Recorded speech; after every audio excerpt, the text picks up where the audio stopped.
Pakistan federal union of journalist की call पर छोटे शहरों में भी पैका एक्ट के खिलाफ सहाफियों की बड़ी तादाद सड़कों पर निकल आई।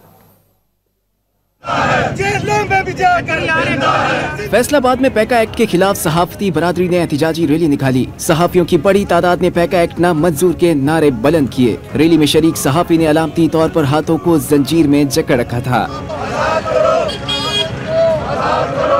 मुल्तान यूनियन ऑफ जर्नलिस्ट की जानिब से पैका एक्ट के खिलाफ प्रेस क्लब के बाहर एहतिजाज किया गया। मुजाहिरीन ने पैका ऑर्डिनेंस नामंजूर और काला कानून नामंजूर के नारे लगाए। गुजरावाला में भी पैका एक्ट के खिलाफ सहाफी तंजीमों की जानिब से एहतिजाजी रैली निकाली गई।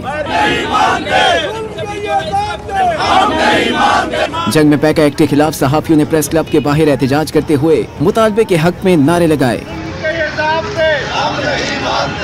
राजनपुर के सहाफियों ने एहतिजाज करते हुए पैका एक्ट नामंजूर के नारे लगाए। बहावल नगर में भी सहाफी पैका एक्ट के खिलाफ सड़कों पर निकल आए। सक्खर की सहाफी बिरादरी ने पैका एक्ट के खिलाफ प्रेस क्लब के बाहर एहतिजाज किया।